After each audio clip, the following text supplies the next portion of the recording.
شهر رمضان الذي أنزل فيه القرآن هدى للناس وبينات من الهدى والفرقان. بسم اللہ الرحمن الرحیم۔ کل کے درس میں ذکر کے کچھ فضائل ذکر کیے تھے۔ ذکر کے فضائل سے احادیث کی کتابیں بھری پڑی ہیں، اور اس مختصر سے وقت میں سب کا احاطہ ناممکن ہے اور نہ ہی مقصد میں شامل ہے۔ صرف ایک عمل کی اہمیت ذہن میں بٹھانا مقصود ہوتا ہے تاکہ ہم لوگ اس عمل کو اپنے عمل میں باقاعدہ طور پر شامل کر لیں، اختیار کر لیں۔ چنانچہ نسائی اور مسند احمد وغیرہ کتابوں میں ایک اور ذکر کا بھی تذکرہ ہے کہ اللہ کے نبی صلی اللہ علیہ وسلم نے ارشاد فرمایا کہ جو شخص صبح کے وقت یہ کلمات پڑھ لے، لا الہ الا اللہ وحدہ لا شریک لہ لہ الملک ولہ الحمد وہو علی کل شیء قدیر۔ اکثر و بیشتر وہی ذکر زیادہ فضیلت والے ہیں جس میں اللہ کی وحدانیت کا ذکر ہے، اللہ کی پاکیزگی کا، بزرگی کا تذکرہ ہے، تو یہ بھی انہی میں سے ہے۔ لا الہ الا اللہ وحدہ لا شریک لہ لہ الملک ولہ الحمد وہو علی کل شیء قدیر۔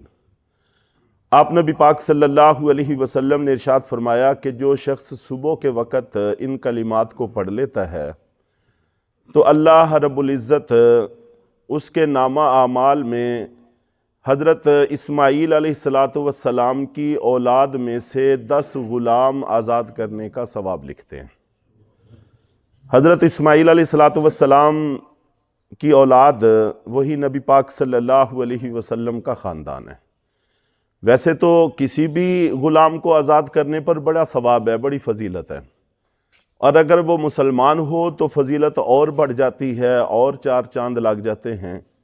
اور اگر وہ نبی پاک صلی اللہ علیہ وسلم کے خاندان سے ہو تو سبحان اللہ اس پر کتنا اجر ہوگا۔ تو پڑھنے پر وقت کچھ بھی صرف نہیں ہوتا، اور 10 غلام آزاد کرنے کا، اور وہ بھی حضرت اسماعیل علیہ السلام کی اولاد میں سے اجر عطا ہوتا ہے، بہت بڑا اجر ہے۔ اور یہ میں نے پہلے بھی عرض کیا تھا کہ احادیث سے جو بھی اجر ثابت ہو اس کو تسلیم کرنے میں ہمیں کوئی تردد نہیں ہونا چاہیے۔ اللہ نے دینا ہے، اپنے خزانوں سے دینا ہے، دینے والی ذات کے اختیارات بھی لامحدود ہیں، اس کے خزانے بھی لامحدود ہیں، اور اس کو کوئی پوچھنے والا بھی نہیں ہے، اس کو کوئی فرق بھی نہیں پڑتا، اس لیے اس میں ذرہ بھر کوئی تردد نہیں کرنا چاہیے۔ اور آپ نبی پاک صلی اللہ علیہ وسلم نے فرمایا کہ 10 نیکیاں اس کے نامہ اعمال میں لکھی جاتی ہیں اور 10 گناہ معاف ہوتے ہیں۔ کچھ اعمال ایسے ہیں کہ ان سے دوہرا فائدہ حاصل ہوتا ہے۔ قیامت والے دن کامیابی کا مدار آپ جانتے ہیں کہ اعمال کے وزن پر ہوگا، اور نیکیوں والے پلڑے میں مسلسل اضافہ ہوتا رہے اور گناہوں والے پلڑے میں سے مسلسل نکالا جاتا رہے تو بہت جلد بڑا فرق پیدا ہو جاتا ہے۔ تو ان کے پڑھنے سے نہ صرف یہ کہ نیکیوں والے پلڑے میں 10 نیکیوں کا اضافہ ہوا، بلکہ دوسرے پلڑے سے 10 نیکیوں کی کمی بھی واقع ہوئی، تو دوہرا فائدہ ہوتا ہے۔ اور آپ نبی پاک صلی اللہ علیہ وسلم نے فرمایا کہ اس کے 10 درجات کو بھی اللہ تعالیٰ بلند فرما دیتے ہیں۔ جنت کے درجات ہیں، جنت میں بہت سارے درجات ہیں، تو 10 درجے اس کے بلند ہو جاتے ہیں، یہ بھی بہت بڑا ثواب ہے۔ اور پھر آخر میں آپ نبی پاک صلی اللہ علیہ وسلم نے فرمایا کہ صبح کو پڑھنے والا شخص شام تک شیطان کے شرور سے محفوظ ہو جاتا ہے، شیطان کے اثرات سے محفوظ ہو جاتا ہے۔ اور اسی طرح اگر شام کو پڑھ لے تو صبح تک اس کو یہی 5 فوائد حاصل ہوتے ہیں، تو پڑھنے میں وقت کچھ بھی نہیں لگتا۔ تو ایسے اذکار ہمیں یاد کر کے اپنی زندگی کا معمول اور حصہ بنا لینا چاہیے، قیامت والے دن بہت بڑی فرحت اور خوشی اور کامیابی کا سبب اور ذریعہ بنیں گے۔ اسی طرح جیسا کہ میں نے عرض کیا کہ دوہرے فوائد حاصل کرنے کا ذریعہ ایک نبی پاک صلی اللہ علیہ وسلم پر درود اور سلام پڑھنا بھی ہے۔ اس سے بھی دوہرے فوائد اور دوہرے ثمرات حاصل ہوتے ہیں۔ جب ہم پڑھتے ہیں آپ نبی پاک صلی اللہ علیہ وسلم پر درود شریف، اس میں نہ صرف یہ کہ ہر درود اللہ کا ذکر بھی ہے،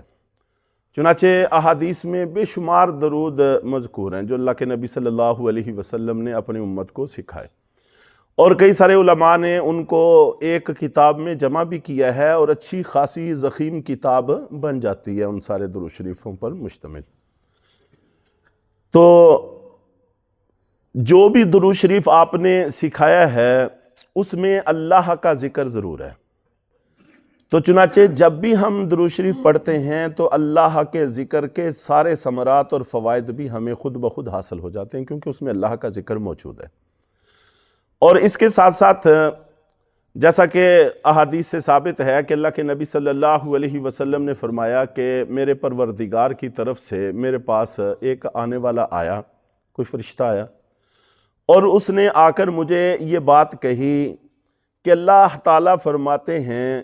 کہ آپ کی امت میں سے جو شخص بھی آپ پر درود پڑھے گا تو ہم اس پر 10 رحمتیں نازل کریں گے، اور اس کے نامہ اعمال میں 10 نیکیاں لکھیں گے، اور 10 گناہ اس کے نامہ اعمال سے مٹا دیں گے، اور 10 درجات کی بلندی کا بھی احادیث میں تذکرہ ہے۔ اور حضرت انس رضی اللہ تعالی عنہ کی حدیث میں بھی یہی باتیں ہیں، لیکن ایک لفظ کے فرق کے ساتھ۔ حضرت انس رضی اللہ تعالیٰ عنہ نقل کرتے ہیں کہ اللہ کے نبی صلی اللہ علیہ وسلم نے ارشاد فرمایا کہ جس کے سامنے بھی میرا تذکرہ ہو اس کو چاہیے کہ وہ مجھ پر درود پڑھے صلی اللہ علیہ وسلم۔ اس کا بھی اہتمام ہمیں رکھنا چاہیے۔ اور جو بھی مجھ پر درود پڑھے گا، پھر آگے انہی فوائد کا تذکرہ کیا جن کا میں نے ابھی ذکر کیا۔ حضرت عبد الرحمن ابن عوف رضی اللہ تعالیٰ عنہ آپ جانتے ہیں کہ جلیل القدر صحابی ہیں، 10 مبشرہ میں سے ہیں، تو وہ فرماتے ہیں کہ ایک دفعہ اللہ کے نبی صلی اللہ علیہ وسلم مدینہ منورہ سے باہر تشریف لے گئے، تو میں بھی آپ کے پیچھے پیچھے چلا گیا۔ تو ایک باغ میں آپ کے پیچھے داخل ہوا، تو باغ میں اللہ کے نبی صلی اللہ علیہ وسلم کو میں نے دیکھا کہ آپ نے سجدہ کیا، تو میں آپ کے سجدے کے اختتام کا انتظار کرنے کے لیے کھڑا ہو گیا، اور آپ کا سجدہ اتنا لمبا ہوا کہ میں انتظار کرتے کرتے تھک گیا، اور میرے ذہن میں طرح طرح کے خدشات اور وساوس پیدا ہونے شروع ہو گئے، کیونکہ آپ نبی پاک صلی اللہ علیہ وسلم کو نماز میں تو لمبے لمبے سجدے کرتے دیکھا تھا، نماز کے بغیر صرف اکیلا سجدہ اتنا لمبا کرتے پہلے نہیں دیکھا تھا۔ اس لیے جی میں خیال آنے لگا کہ کہیں خدا نہ خواستہ آپ کی روح تو پرواز نہیں کر گئی، اور جی چاہا کہ آپ کے قدم مبارک کو پکڑ کے ہلا کے دیکھوں، لیکن حوصلہ اور ہمت بھی نہیں ہو رہی تھی۔ اللہ کے نبی صلی اللہ علیہ وسلم کو جہاں پر اللہ تعالیٰ نے جمال کمال کا عطا کیا تھا، وہاں پر جلال بھی آپ کا بڑا کمال کا تھا۔ 1 مہینے کی مسافت سے دشمن جب آپ کا تذکرہ سنتا تو کپ کپی اس پر طاری ہو جاتی تھی، اتنا رعب اور جلال اللہ تعالیٰ نے آپ کو عطا فرمایا تھا۔ تو حضرت عبد الرحمن ابن عوف رضی اللہ تعالیٰ عنہ کہتے ہیں کہ مجھے حوصلہ نہیں ہو رہا تھا، اتنے میں سرکار دو عالم صلی اللہ علیہ وسلم نے اپنا سر مبارک سجدے سے اٹھایا تو آپ کے مبارک چہرے پر خوشی کے آثار تھے، بشاشت کے آثار تھے، خوشی کی چمک چہرے پر ہوتی ہے تو وہ آپ کے چہرہ مبارک پر واضح طور پہ محسوس کی جا رہی تھی۔ تو میں نے عرض کیا کہ اللہ کے رسول میں تو ڈر ہی گیا تھا، آپ نے اتنا لمبا سجدہ کیا، تو آپ نے ارشاد فرمایا کہ میں اتنا لمبا سجدہ کیوں نہ کرتا، جبکہ مجھے فرشتے نے آ کر، جبریل نے آ کر یہ بتایا ہے کہ آپ کی امت میں سے جو شخص بھی آپ پر درود پڑھے گا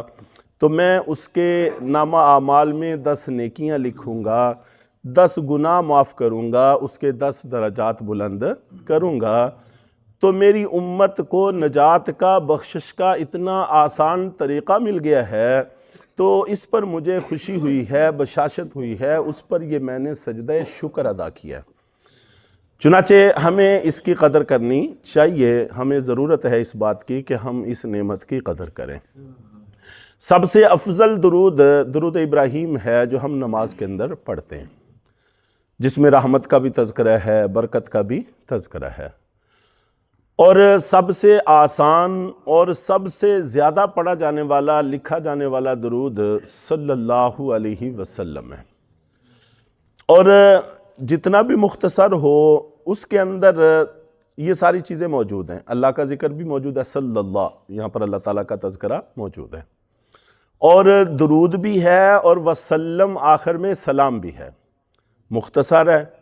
سب سے زیادہ پڑھا جاتا ہے، سب سے زیادہ لکھا جاتا ہے، اس میں درود بھی ہے، سلام بھی ہے، اللہ کا ذکر بھی ہے، تو اس کے پڑھنے پر اللہ کے ذکر کے بھی سارے ثمرات حاصل ہوں گے، اور آپ پر درود پڑھنے کے بھی سارے ثمرات حاصل ہوں گے، اور سلام پڑھنے کے بھی سارے ثمرات حاصل ہوں گے۔ تو اپنی زندگی کا لازمی حصہ بنا لینا چاہیے، اور کم سے کم اس کا حد یہ ہے کہ صبح اور شام ایک ایک تسبیح تو آدمی پڑھ ہی لے، اور اس سے زیادہ ہو جائے تو سبحان اللہ کیا کہنے، چلتے پھرتے اگر اس کی عادت ہو جائے تو بہت ہی کمال کی بات ہے۔ جیسا کہ خاص طور پر آج کل حادثاتی دور ہے، تو اگر درود پڑھتے پڑھتے خدا نہ خواستہ اللہ نہ کرے کوئی حادثہ پیش آ جائے، ہم درود پڑھتے پڑھتے دنیا سے چلے جائیں تو اس سے بڑی خوشی کی بات کیا ہو سکتی ہے۔